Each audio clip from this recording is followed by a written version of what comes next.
bar's been set for Week 5, and it has been set high. A crazy game last night in Seattle that we're going to revisit with Aaron Donald coming up, the reigning Defensive Player of the Year, our guest today on NFL Total Access. Before we get to that, though, a few things you need to know about the games ahead this weekend, like the fact that we will not see Saquon Barkley. It was looking there for a minute like we might, the way he was moving at practice this week, but the Giants ruled him out today. Apparently 2 weeks too short a turnaround from an ankle sprain, even for the automaton that is Saquon. Also unable to go, Sam Darnold for the Jets. According to lab results, his spleen is still enlarged. That makes it very dangerous for him to play, so he has not yet been cleared to return from mono, and Luke Falk will get the start again against the Eagles. Jalen Ramsey, another no-go this week. The Jaguars corner, who requested a trade a couple weeks ago, ruled out for Sunday's game in Carolina because of a back injury. According to Doug Marrone, he is likely to see a specialist soon. As for the Packers-Cowboys game, look at all the notable injuries here. Devontae Adams is out for Green Bay. Brian Bulaga is questionable. Kevin King is doubtful. That's the Packers. As for the Cowboys, Michael Gallup is questionable. La'el Collins is questionable. And Tyron Smith is out. So I got a lot of questions about this game. Arguably the game of the week, the only game left that features two 3-win teams. Maurice Jones Drew, Terrell Davis, those are some pretty big injuries there. Tyron Smith, arguably the best left tackle in the league. How does his absence change this game? Well, for me, it's going to be tough because you're talking about Dak Prescott being able to be comfortable back there on drop-back passes. You don't have your left tackle there, so you're going to have a new guy. And then also, obviously, in the running game. And so you're going to have to run primarily to the right now. You're not going to be able to have to run left. And let me show you a little tape.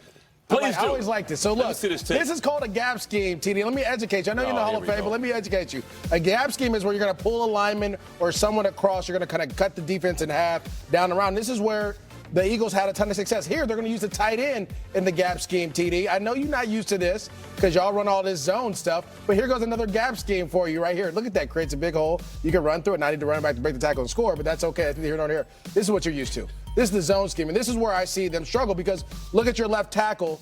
Look how he drives the guy out of the hole, and then Zeke is able to read, fill, and cut back. And this is what you're looking for. And then this next play in the zone scheme, TD, is huge because look at your left tackle again. He's going to watch him. He's going to sit back, and look at this hole he creates. Right? So Zeke can cut back to him. Now you've run at him. You've cut back to him, all these different things. With him being out, I don't know if he'll be able to do it. I know. Again, listen, I know you're a Hall of Famer. I'm going to break it down for you later. Don't worry about it. I'll break that zone stuff down for you later, buddy. What I wouldn't have given right now for us to have come out of that tape to you wearing your gold jacket with all your Super Bowl rings. You know what I'm saying, Lindsay? I appreciate you saying that to MJD. I appreciate you saying that. It was so long ago, Lindsay. I don't know if he knew. He's not recognizing right now. I don't understand this. The zone was. I don't understand this. All right, TD, let's hear from you. No Devontae Adams on the other side. Where's Green Bay's offense going to come from? Yeah, I think a lot of people think Aaron Jones is going to have a big game. But he's playing against the Dallas Cowboys defense that is playing pretty good. I mean, last week against Alvin Kamara, they held him in check, only by 60-something yards rushing. The linebackers, I love them. Jalen Smith, Van Der Esch, those boys fly. And that defensive front, what they do is they keep those boys clean so that they can flow and they can fill those gaps. So I don't see this being a big game for Aaron Jones, but I will say this. If they're patient, they have to attempt to run the football against this Cowboys team. You have to. You just have to do it. That way it keeps Aaron Rodgers clean so he can have time to throw the ball. But they've got to commit to the run, even if they don't have a lot of success doing it. So if it's not Aaron Jones, who is it? Is it I don't know. It has to be Jimmy. Jimmy Graham is to me, it comes all down to your coach. Your coach, if you're Matt LaFleur, you have to run the ball in order to have the play action work. And that's where this offense has success against the Dallas Cowboys with Sean McVay and other guys running it. But if you don't commit to running the ball, it doesn't matter if you have Jimmy, Aaron Rodgers, whoever, you're going to let these guys pin their ears back and get after you. Tough one.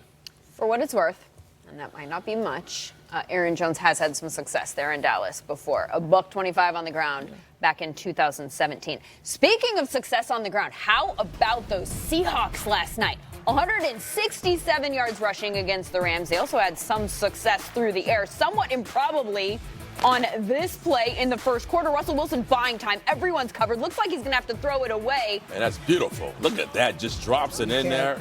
Look at the coverage. It's tight, too. Nothing you can do about it.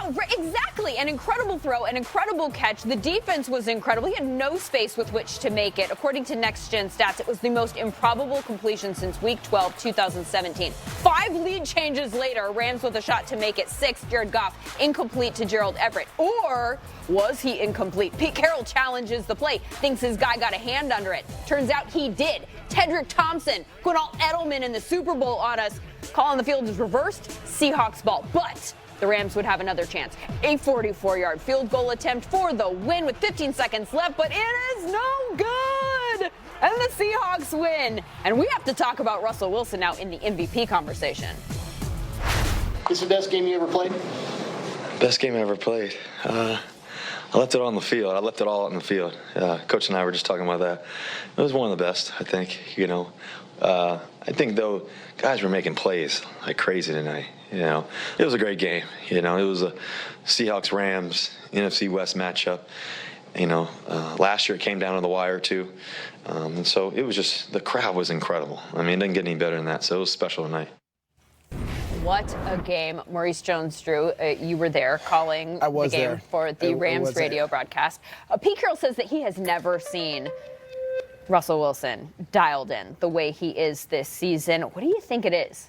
You know what? I really can't tell you. I think Russell Wilson has kind of embraced and embodied what they want to do. They want to run the ball, be able to play action pass and throw the ball deep.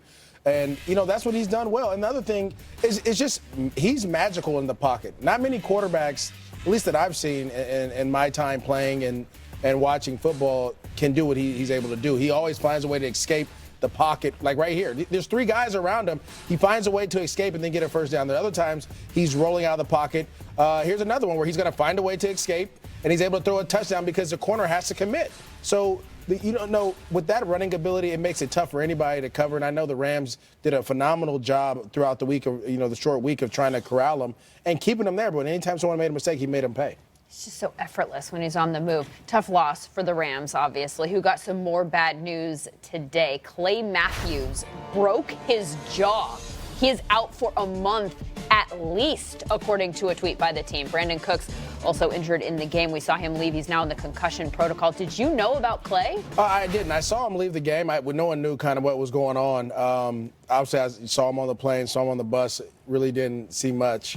But again, this is just something the Rams are going to have to deal with. I don't think they're upset or anything about it. Anyone's nervous or, I think that they know the next man's up, and that's Samson Ebukam, who started all last year. So they have depth at this position. But, again, he just got kicked in the mouth pretty much with a heel, and all of a sudden I just saw him, walk into the locker room, and no one knew what happened. So, again, I think this team is built for it, and they're ready to go. But this is just another opportunity for a guy that hasn't been playing a lot this year to kind of get more reps, and then obviously when Clay comes back, they'll be ready and fully loaded and ready to go.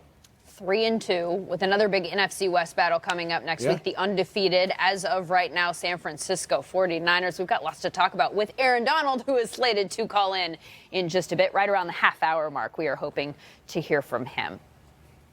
In the meantime, what is going on with the Vikings? Cannot throw the ball to save their life. They're 31st in the league in passing offense, and everybody there seems to be frustrated. Thielen, who got an apology from Kirk Cousins this week, and also Stephon Diggs, who, according to Ian Rappaport, is very frustrated. Missed practice earlier this week, and Mike Zimmer earlier today would not commit to him playing this weekend. Mike, will Stephon Diggs play on Sunday? I don't know. We'll see. Like the regular Stephon Diggs in practice? I have to watch tape.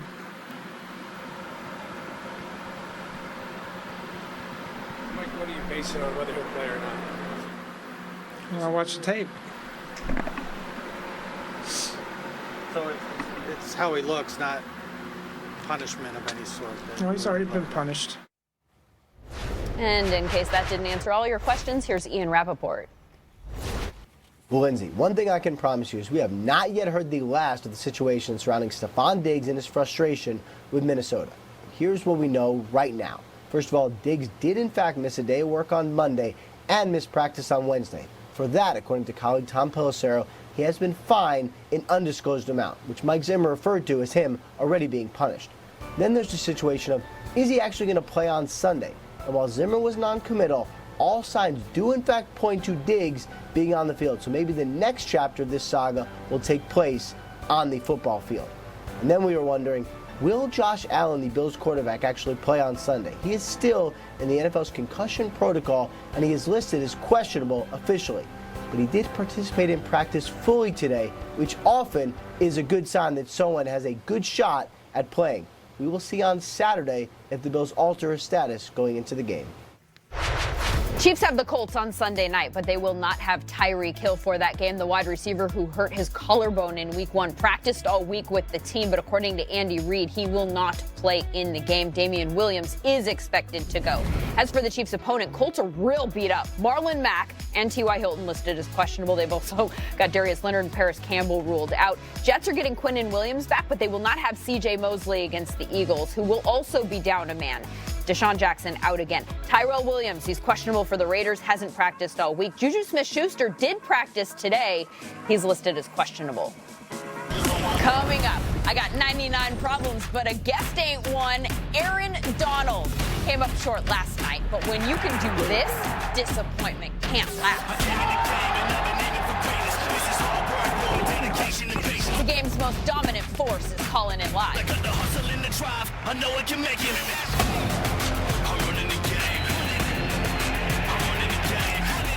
We've got fantasy replacements for your dinged-up receivers. We've also got questions like, can this last? Does this matter? Can this get started? And can this be stopped? Plus, look who's back. Look who can top his division. And look who can win yet another.